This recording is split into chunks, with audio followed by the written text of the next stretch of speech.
जय हिंद सभी साथियों को। और जैसा कि आप सभी लोग जानते हैं कि जो शिक्षा मंत्री हैं धर्मेंद्र प्रधान जी का इस्तीफ़ा हो चुका है। और हम थोड़ा सा यहाँ पे ये चर्चा करने वाले हैं कि जो इन्होंने इस्तीफ़ा दिया तो क्या वो सच में इस्तीफ़ा लग रहा है या कुछ और ही है। यहाँ पे उन्होंने जो पोस्ट की थी 2 पेज का, उसको हम थोड़ा सा पढ़ेंगे। और क्योंकि इसको पढ़ने के बाद कहीं भी ये नहीं लगता है कि इन्हें किसी भी प्रकार का रिग्रेट है। जो भी छात्र छात्राओं ने आत्महत्या की, जो भी चले गए छोड़ करके अपने माँ बाप को, उनके प्रति यह जो पेपर लीक हुए, अभी तक 150 से ज़्यादा पेपर लीक हुए हैं और इन पे जो तो इनकी कोई प्रतिक्रिया नहीं है कि ठीक है जो भी पेपर लीक हुए उसमें हमारी कमी है, हमारी सरकार की एक नाकामी है। ऐसा कुछ इन्होंने इसमें नहीं लिखा। इन्होंने अपने केवल तारीफ़ों के पुल बांधे हैं।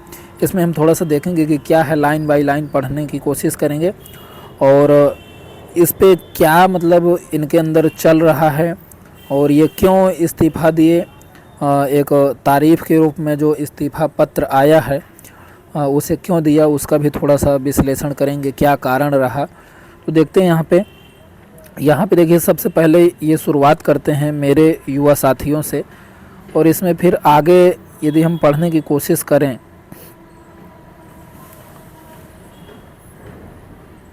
तो यहाँ पे आप देख पाएंगे कि इन्होंने क्या लिखा है। मैं पिछले 4 दशक से अधिक समय से छात्र छात्राओं और छात्र शिक्षक और शिक्षा सुधार के लिए समर्पित हूँ। ठीक है, अगली लाइन है, मेरा सदैव यह विश्वास रहा है कि एक सशक्त, समावेशी और दूरदर्शी शिक्षा व्यवस्था ही सशक्त राष्ट्र की आधारशिला होती है। ठीक है, आगे क्या इन्होंने लिखा है कि मैं देश के युवाओं की आकांक्षाओं, भावनाओं की उनकी न्यायोचित अपेक्षाओं का गहरा सम्मान करता हूं। अगली लाइन है, भारत की युवा पीढ़ी के सपनों को साकार करना हम सभी की राजनीतिक एवं सामाजिक जीवन का नैतिक संकल्प रहा है। आगे लिखा है कि आदरणीय प्रधानमंत्री जी के दूरदर्शी नेतृत्व में राष्ट्र की सेवा करने का जो अवसर मुझे प्राप्त हुआ है उसके लिए मैं प्रधानमंत्री जी का आभार प्रकट करता हूं। ठीक है, आगे यहाँ पर इन्होंने क्या लिखा है, आगे इन्होंने लिखा है कि 3 मई किंतु 3 मई 2026 को हुई नीट यूजी की परीक्षा में सामने आई अनियमितता पाई गई। भारत सरकार ने इसको तुरंत संज्ञान में लेते हुए जांच सीबीआई को सौंपी और परीक्षा को रद्द किया एवं पुनः परीक्षा की तिथि घोषित की गई। इसके साथ ही अगले वर्ष इस परीक्षा को CBT computer based test mode में करने का निर्णय लिया गया। ठीक है, यहाँ तक आप देख सकते हैं, यहाँ पर किसी भी प्रकार का रिग्रेट नहीं है जो यहाँ पर इन्होंने ऊपर लिखा है कि पेपर रद्द किया गया, पेपर लीक हुआ। ठीक है, आगे इन्होंने क्या लिखा है कि इस दौरान हमारी प्रमुख प्राथमिकता यही रही है कि 20 लाख से अधिक छात्रों की परीक्षा सुचारू रूप से आयोजित की जाए। ठीक है, अब यहाँ पे ये दर्शा रहे हैं संख्या, ये दर्शाने की कोशिश कर रहे हैं कि हम इतने अधिक संख्या के बच्चों का जो है तो पेपर करवा रहे हैं। ठीक है, प्राथमिकता रही है। अब आगे इन्होंने क्या लिखा है कि इसके लिए होल ऑफ गवर्नमेंट अप्रोच के तहत काम किया गया। इसमें भारत सरकार तथा राज्य सरकार, विशेषकर जिला प्रशासन की महत्वपूर्ण भूमिका रही। ठीक है, साथ ही छात्रों, अभिभावकों और माता पिता के सहयोग से 21 जून 2026 को यह परीक्षा पूर्ण हुई। ठीक है, अभी तक यहाँ पर देख सकते हैं कि कोई भी रिग्रेट नहीं है। वो ये बताने की कोशिश कर रहे हैं कि पेपर रद्द हुआ, दोबारा हुआ, ये हम लोगों की सरकार की कामयाबी है। ठीक है, आगे बात करते हैं, यहाँ पे क्या लिखा उन्होंने, पहले ही दिन से इस पर मैंने जिम्मेदारी ली और इस परिस्थिति से कभी मुंह नहीं मोड़ा। ठीक है, मेरा संकल्प था कि हम किसी भी मेधावी छात्र की संभावना परीक्षा माफिया के कारण खराब नहीं होने देंगे। ठीक है, आगे लिखा इन्होंने किसी भी छात्र के साथ अन्याय नहीं होने देंगे। ठीक है, आगे लिखा है 16 जुलाई को घोषित नीट यूजी के परिणाम संतोषजनक रहे, जिसमें गरीब पृष्ठभूमि से आए कई मेधावी छात्रों को भी सफलता मिली। ठीक है, यहाँ पर ये संतोषजनक रहे। ठीक है, आगे क्या लिखा है कि परंतु इस दौरान कई छात्रों को गुमराह करने के लिए जिम्मेदार पदों पर बैठे व्यक्तियों ने बाधा डालने की कोशिश की।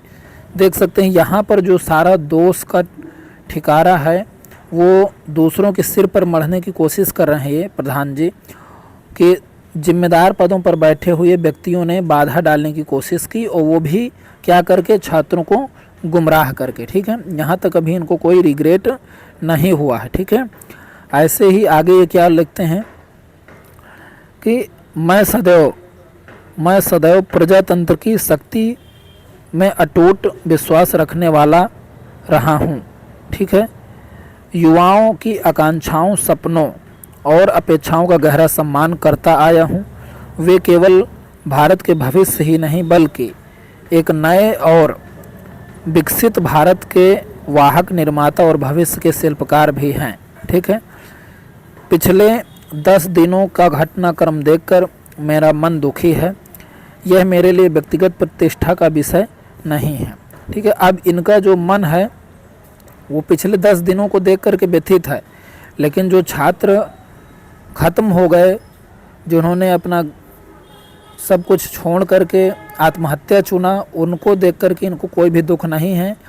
कितने छात्र पेपर देने में परेशान हुए, क्या क्या समस्या आई, उसको देखकर भी परेशान नहीं हुए।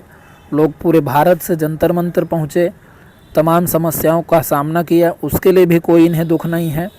और जो महिलाओं और छात्रों के साथ जो अभद्रता की गई जंतर मंतर में, तमाम तरीके की शर्मसार कर देने वाली घटनाएं सामने आई, वीडियो सामने आए, उस पर भी इन्हें कोई दुख नहीं है। ठीक है, आगे क्या लिखते हैं, भारत की युवा शक्ति ही देश की असली ताकत है। ठीक है, आगे क्या लिखा इन्होंने, देश की युवा शक्ति को भ्रम के कुचक्र में फंसने नहीं देंगे, यही मेरा संकल्प है।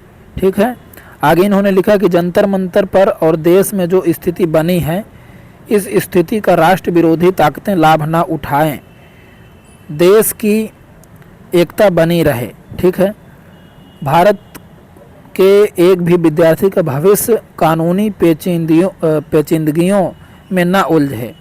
ठीक है, हमारे बच्चे अपना समय पढ़ाई में लगाएं, करियर बनाने पर फोकस करें। इसी बात पर विचार करते हुए मैं अपना त्यागपत्र माननीय प्रधानमंत्री जी को भेज दिया है। ठीक है, अब यहाँ पे यही बात है कि यहाँ पर देख सकते हैं आप कि यहाँ पर जो लिखा है कि राष्ट्र विरोधी ताकतें इसका लाभ ना उठाएं। तो भैया यदि इनको राष्ट्र विरोधी ताकतों का इतना ही फिक्र होता तो पहले से ही कोई ऐसा कार्य नहीं करते। वैसे भी ऑलरेडी ऑल ओवर वर्ल्ड में जो हो तो ये सारी न्यूज़ फैल चुकी है जंतर मंतर की। ठीक है, विदेशी मीडिया भी कई देशों की आई है, उन्होंने सब कवर किया है। ठीक है, तो सबको पता है, जिसको जो लाभ उठाना होगा वो उठा चुका होगा। ठीक है, तो लास्ट में जब ये समझ गए हैं कि अब कुछ नहीं होने वाला, हमारा केवल इकलौता यही रास्ता बचा है, और इस कदम के कारण जो इस बार इस सरकार ने किया है, मुझे लगता है कि जब तक ये पीढ़ी रहेगी संभवतः है तब तक इस चीज़ को याद रखेगी। ये एक तरीके से एक जनजी के द्वारा इस सेंचुरी का एक रिवॉल्यूशन है जो यहाँ पर किया गया है। आगे यहाँ पर इन्होंने क्या लिखा है, मैं आदरणीय प्रधानमंत्री जी के मार्गदर्शन, विश्वास और निरंतर सहयोग के लिए हार्दिक कृतज्ञता व्यक्त करता हूँ। साथ ही मंत्रिपरिषद के अपने सभी सहयोगी मंत्रालय के अधिकारियों एवं कर्मचारियों तथा उन सभी व्यक्तियों का आभार व्यक्त करता हूँ। ठीक है, जिनके साथ मुझे कार्य करने का सौभाग्य प्राप्त हुआ। राष्ट्र सेवा मेरे जीवन की सर्वोच्च प्राथमिकता है, मैं इसके लिए सदैव समर्पित हूँ। आगे लिखा है, प्रभु जगन्नाथ जी के आशीर्वाद से मैं भविष्य में भी भारत माता उड़ीसा की जनता तथा देश के युवाओं की आकांक्षाओं की पूर्ति के लिए हर संभव रूप से स्वयं को समर्पित रखूँगा।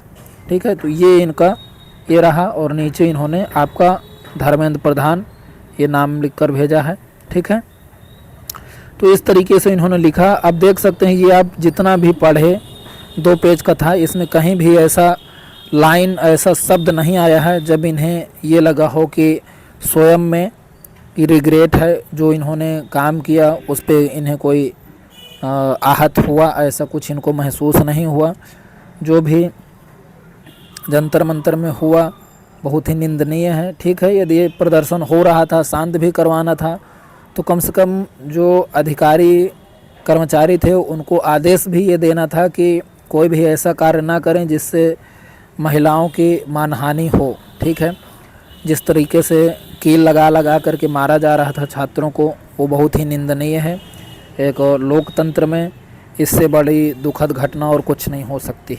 ठीक है, अभी जो ये हम यहाँ पर चर्चा किए, अब इनका ये ऐसा इन्होंने क्यों किया कि इन्होंने जो इस्तीफ़ा दिया, इनका ये लास्ट ऑप्शन था, इसके अलावा इनके पास कोई विकल्प बचता ही नहीं था। यदि ये इस्तीफ़ा नहीं देते, आने वाले समय में बीजेपी की गवर्नमेंट के लिए और समस्याएं ही होनी थी। वैसे भी समस्याएं हो चुकी हैं, लगभग 70-80% युवा जो है तो वो इस गवर्नमेंट के खिलाफ ही जा चुका है, इसमें कोई संदेह वाली बात नहीं है। कुछ लोगों की बात नहीं करते हैं क्योंकि ये बहुत बड़ी घटना थी। बाकी यदि जंतर मंतर में इस प्रकार की अभद्रता ना होती तो अलग बात थी, कोई इतनी ज़्यादा दिक्कत ना होती, लेकिन इसके कारण इस सरकार की छवि बहुत गिरी है, और उसी छवि को बचाने के लिए कहीं ना कहीं और आने वाले चुनाव को फोकस करते हुए इन्होंने इस्तीफ़ा दिया। और इसके अलावा अभी डिलिमिटेशन बिल भी पास होने वाला है, तो उसके कारण ये सारी कई समस्याएं हैं, तो इसलिए इन्होंने इस्तीफ़ा दिया है। आगे हम वीडियो लेकर के आएंगे डिमिलिटेशन बिल पे कि ये क्या है, और नए जो शिक्षा मंत्री बने हैं वो कैसे हैं, उनकी प्रवृत्ति कैसी है, उनका इतिहास क्या रहा है, वो सारी चीज़ों के बारे में भी हम चर्चा करेंगे। और आज के लिए इतना ही। जय हिंद।